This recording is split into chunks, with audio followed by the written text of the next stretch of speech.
Sumainyo ang Panginoon. At sumaiyo rin. Ang mabuting balita ng Panginoon ayon kay San Marcos. Papuri sa iyo, Panginoon. Noong panahong iyon, mula sa sinagoga, si Jesus ay nagtuloy sa bahay ni Simon at Andres. Kasama niya sina Santiago at Juan.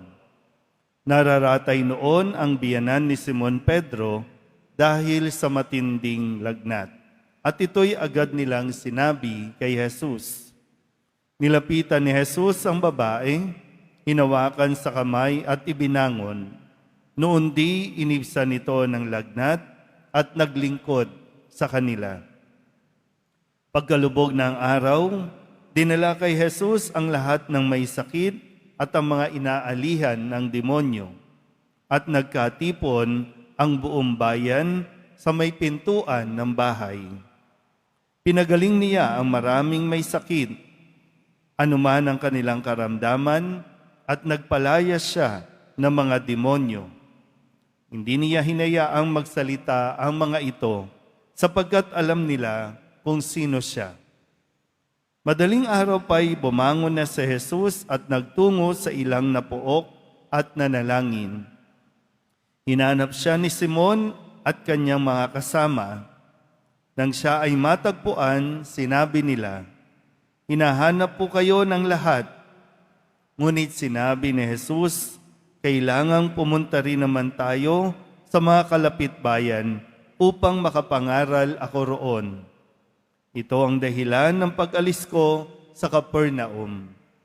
At nilibot niya ang buong Galilea na nangangaral sa mga sinagoga at nagpapalayas ng mga demonyo.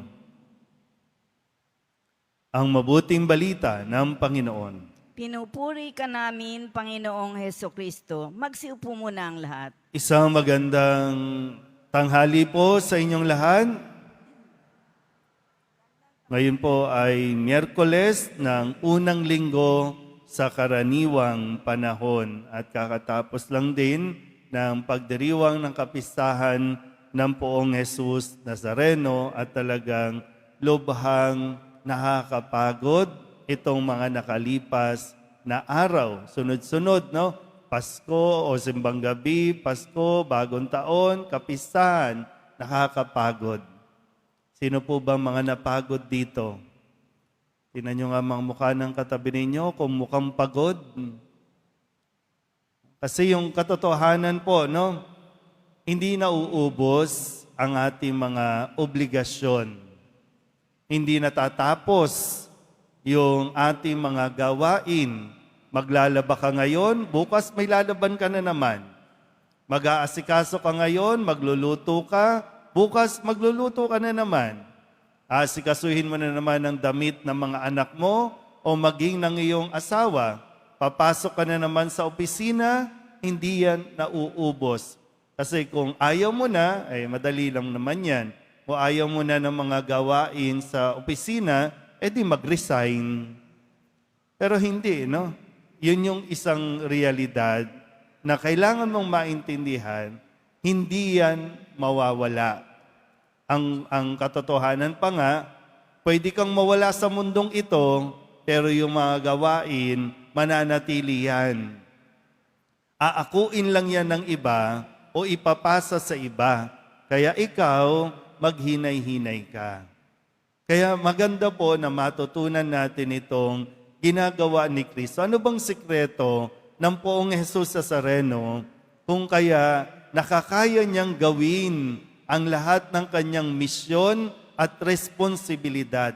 Ano ang kanyang sikreto?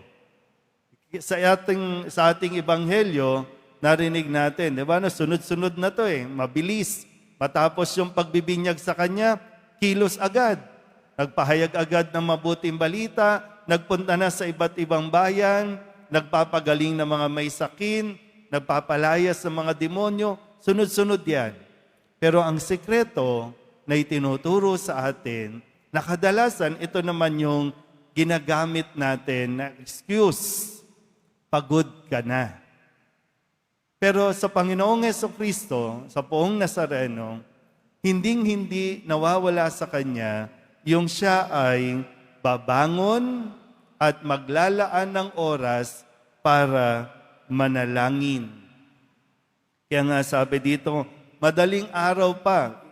Imagine niyo, no? Sabi, paglubog ng araw, ibig sabihin, paggabi na, maraming dinala sa kanyang mga may sakit, iba't iba ang karamdaman, mga inaalihan ng demonyo, tinulungan niya ang mga ito. So imagine niyo lang, anong oras siya natapos?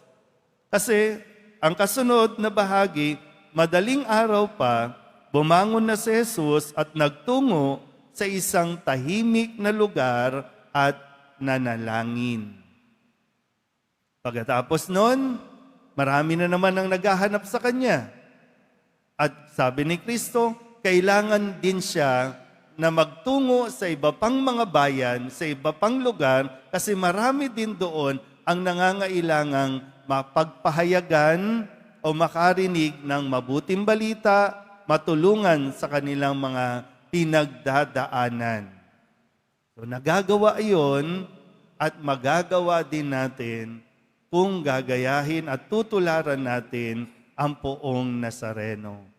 Hindi dapat lumalabas sa atin yung ugali na hindi ako magdadasal kasi pagod na ako. Wala na akong oras para magdasal. Kasi sa poong Nazareno, naglalaan siya ng oras. Hindi kasi siya bibigyan ng oras. Pero siya ang magbibigay ng oras para sa pagdarasal.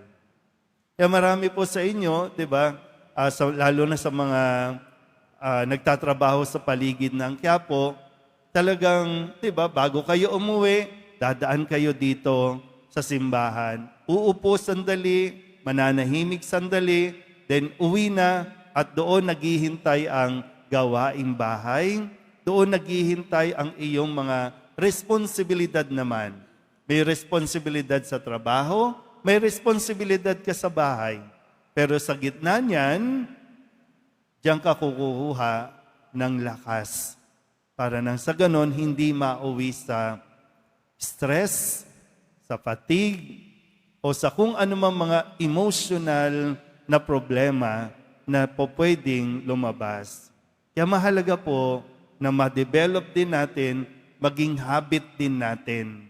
Yun talagang makakahanap tayo o hahanap tayo ng isang tahimik na lugar kahit sa sulok man lang nitong simbahan at doon mananalangin at ipapaubaya sa Diyos ang lahat-lahat.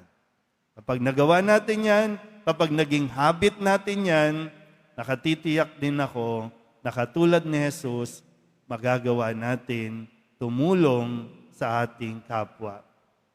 Amen?